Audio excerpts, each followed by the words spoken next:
Assalamualaikum, permisi Bu. Waalaikumsalam. Mari masuk. Mbak Nabila, mari silakan duduk. Ya Bu, terima kasih. Iya.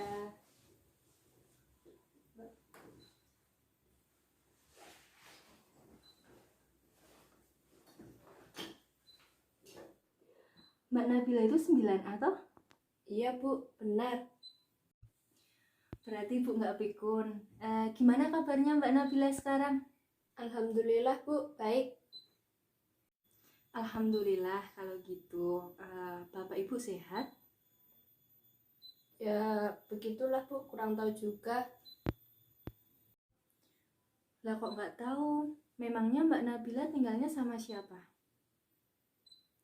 Saya tinggal sama kakek sama nenek Bu. Oh begitu.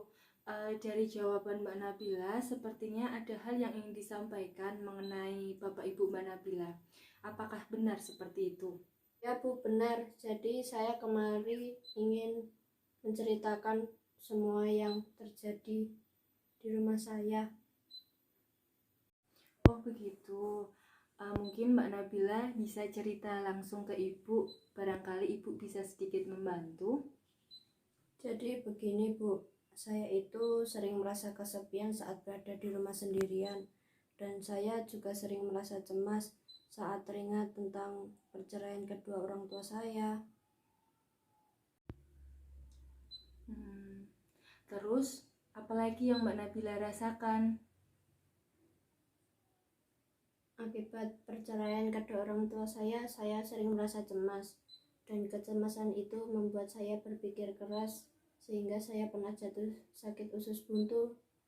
Terus saya dioperasi, Bu. Oh begitu. Apabila Ibu berada di posisi Mbak Nabila, mungkin Ibu juga merasakan hal yang sama. Nah, sekarang apa yang ingin Mbak Nabila lakukan untuk menyelesaikan masalah ini?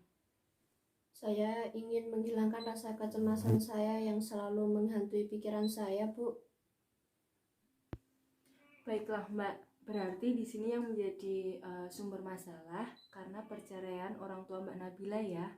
Karena hal itu Mbak Nabila jadi kurang diperhatikan, takut untuk mengungkapkan perasaan Mbak Nabila sehingga timbullah rasa cemas yang berlebih. Apakah seperti itu Mbak? Iya, Bu, benar. Baik, kalau Ibu boleh tahu, apakah Mbak Nabila pernah ngajak ngobrol sama Bapak Ibu mengenai masalah ini? Begini Bu, saya ini termasuk orang yang gak bisa langsung menyampaikan sesuatu Bu. Saya kesulitan ingin menyampaikan ini kepada orang tua saya, karena semua yang saya rasakan hanya saya pendam sendiri selama ini. Baiklah kalau begitu. Nah, Ibu mungkin akan mencoba membantu agar Mbak Nabila itu bisa menyelesaikan masalahnya sendiri. Jadi Mbak Nabila itu nggak terlalu cemas, nggak kesepian lagi, dan berani mengungkapkan pendapat ke orang tua Mbak Nabila. Nanti Ibu akan pakai teknik yang namanya empty chair atau kursi kosong. Udah pernah dengar belum? Empty chair, kursi kosong. Belum pernah dengar, Bu. Oh, belum pernah dengar ya? Nah, di sini Ibu akan jelaskan dulu ya. Jadi nanti kita akan memanfaatkan kursi sebagai medianya. Kursi akan dibagi menjadi dua bagian, yang namanya top dog dan yang namanya underdog. Nah, Mbak Nabila di sini nanti akan bermain dua peran. Mbak Nabila menjadi diri Mbak Nabila sendiri dan Mbak Nabila menjadi bapaknya Mbak Nabila. Ketika Mbak Nabila duduk di bagian top dog, nanti Mbak Nabila itu mengatakan hal-hal apa yang biasanya dikatakan oleh bapak Mbak Nabila sendiri. Sedangkan ketika Mbak Nabila duduk di underdog, Mbak Nabila akan mengungkapkan semua unek-unek yang Mbak Nabila belum pernah disampaikan kepada bapak Mbak Nabila. Jadi nanti permainannya itu Mbak Nabila akan bermain peran sendiri, tapi ada dua peran di situ. Bagaimana? Mbak Nabila bersedia? Ya Bu, saya bersedia. Oke, baik kalau Mbak Nabila udah siap, usahakan Mbak Nabila bisa rileks, tarik nafas panjang, hempaskan, sudah rileks, Nah, sekarang Mbak Nabila bisa pindah ke bagian kursi underdog. Baik, sekarang Mbak Nabila bisa pejamkan matanya. Relax. Bayangkan Mbak Nabila sekarang berada di ruangan keluarga Mbak Nabila, yang mana di depan Mbak Nabila ada Bapak dan Ibu Mbak Nabila. Bayangkan saat ini orang tuamu sedang menatap Mbak Nabila. Mbak Nabila harus tahu Bapak pakai baju apa, Ibu pakai baju apa, dan mereka sedang melakukan apa. Bapak saya menggunakan kaos gantung berwarna putih tanpa lengan dengan celana pendek berwarna biru, dan ibu saya memakai daster kesayangannya dan duduk bersebelahan bersama bapak. Baik, nah di sini Mbak Nabila berada di kursi underdog. Mbak Nabila bisa mengungkapkan unek-unek atau hal apa saja yang ingin dikatakan kepada Bapak Ibu Mbak Nabila, karena di depan Mbak Nabila ada orang tua Mbak Nabila sendiri. Silahkan, ungkapkan semua unek-unek Mbak Nabila. Saya selalu merasa kesepian, Pak. Tidak ada yang peduli dengan saya saat bapak dan ibu bercerai. Kesepian itu membuat saya merasa cemas yang berlebih, sehingga saya jadi jatuh sakit, Pak. Oke, ungkapkan lagi apa yang kamu bisa perbuat ketika hal itu sedang kamu alami. Saya merasa tidak bisa berbuat apa-apa, Pak. Saya kurang kasih sayang, saya kurang dipedulikan oleh bapak dan ibu, dan saya tidak bisa menentukan keputusan yang tepat untuk diri saya sendiri, Pak. Oke, baiklah. Sekarang kamu bisa pindah ke depan. Kamu sekarang duduk di top dog, yang mana kamu akan mengatakan hal yang bapak kamu katakan kepada kamu. Silahkan lakukan.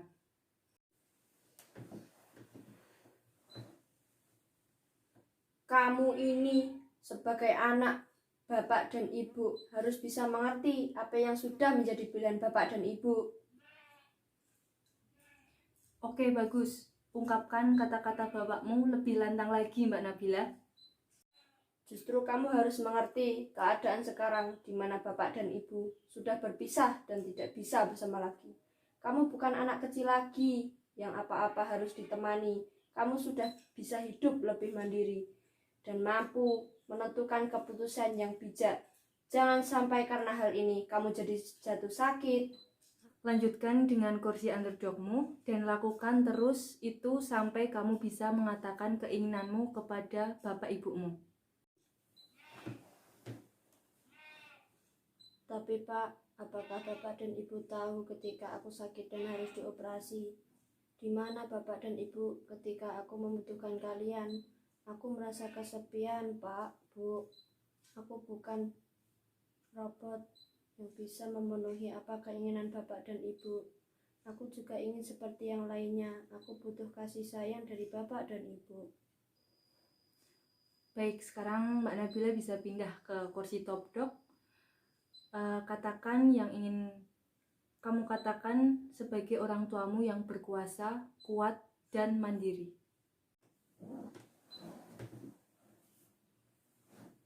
Bapak dan ibu kan harus bekerja keras untuk memenuhi kebutuhan sekolah kamu.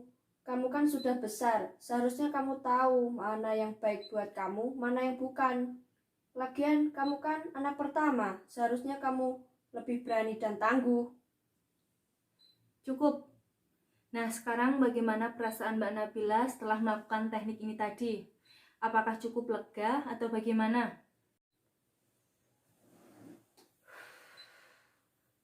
Saya cukup lega, Bu. Ternyata saya bisa menyampaikan semua yang saya rasakan.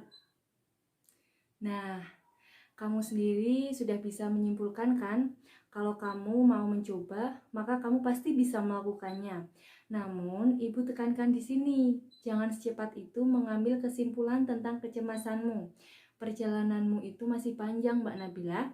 Mungkin nanti kamu akan mengerti juga dengan keadaan orang tuamu yang sudah berpisah. Dan mudah-mudahan orang tuamu juga lebih perhatian kepada Mbak Nabila. Latihan di sini tadi adalah latihan untuk membuat Mbak Nabila lebih berani mengungkapkan sesuatu dan tegas dalam melakukan sebuah hal. Bukan hanya masalah kecemasan yang kamu alami, kamu harus menjadi diri kamu yang tidak bergantung pada orang lain karena kamu anak pertama. Dan anak pertama itu harus menjadi contoh dari adik-adiknya. Baik Bu, terima kasih. Ya, sama-sama Mbak Nabila. Lalu, apa yang akan Mbak Nabila lakukan setelah ini? Saya akan mengubah kecemasan saya ini menjadi kekuatan untuk hidup lebih mandiri dan kelak akan menjadi panutan untuk adik-adik saya, Bu. Baik, semoga Mbak Nabila bisa melakukan hal itu. Sepertinya konseling siang ini bisa kita akhiri karena Ibu juga ada janji dengan teman-teman Mbak Nabila yang lain. Ingat ya pesan Ibu, jadilah diri Mbak Nabila sendiri yang dapat membanggakan kedua orang tua. Ya Bu, sekali lagi terima kasih. Baiklah Bu, saya pamit. Assalamualaikum Bu. Waalaikumsalam. Hati-hati ya Mbak Nabila. Ya, Bu.